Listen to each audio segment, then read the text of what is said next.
Hi, I'm Yash, and I'm at the APAC Tech Summit in Bangkok. Today, I'm going to interview Mark Barrett, who's from ANZ. I'm going to ask him some questions on cybersecurity and the effects and trends in his region. So, we have seen a couple of sophisticated attacks occurring around the world recently. How has this, had an impact on ANZ region? So ANZ is not divorced from any other country in the world, to be perfectly honest. Whilst some of the things that we've put in place from a government point of view and public awareness, we might be a year or two ahead of, say, other countries in Asia.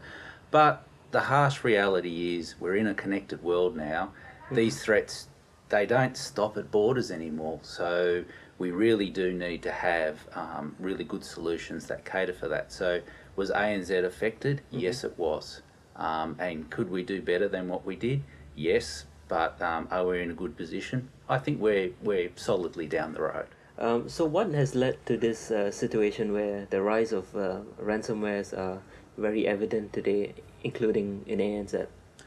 I think speaking about ANZ particularly is no different from any other part of the world in in the connected world that we have today. And I put it back down to you either follow the money or follow the politics. Okay. If we just talk about following the money, because they typically tend to be more in the public's mind eye, is these sort of attacks are really trying to get a financial advantage in some way, shape or another.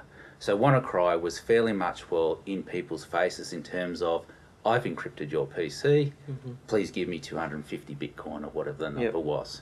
But attacks which don't get as much publicity are still equally as powerful, because what they're not asking for money per se, what they're doing is diminishing capability of organisations and putting them at a massive disadvantage in comparison to their competitors. So whilst we see very public campaigns like WannaCry and PETA, we're also seeing other campaigns where they're diminishing capability and putting people at a significant disadvantage. Okay, so basically that's disrupting the business operations. Yeah, very much so. And if you look at, well, I sort of go back to the 10,000 foot level of following the money.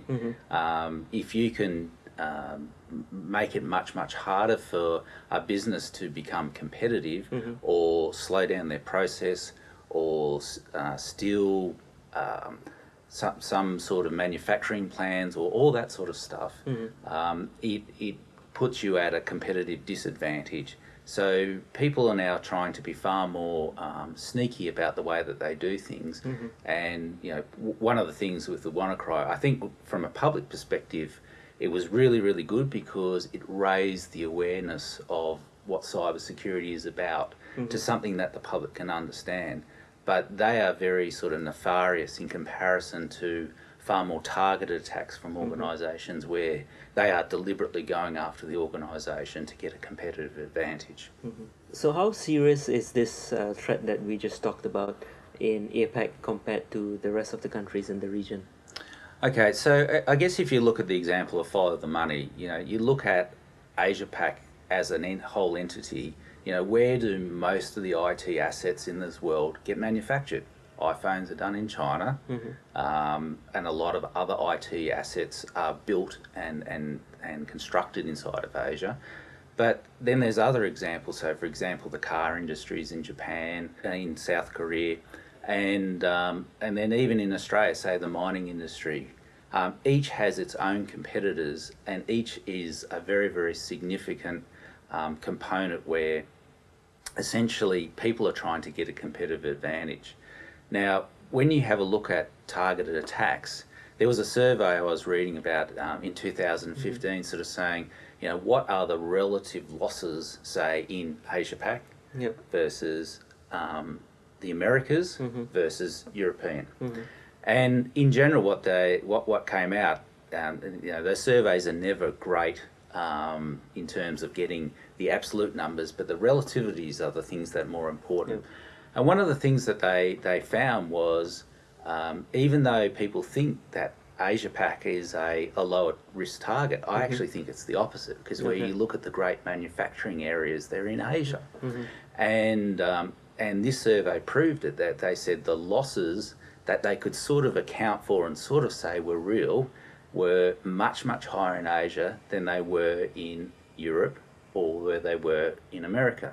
Now, I put this down to two things. It could either be the economic target is much, much higher in Asia, and I think it is to a greater extent, and that sort of surprises a lot of people. But when you go, when I go back to my 10,000 foot level, go follow the money, that's where it is.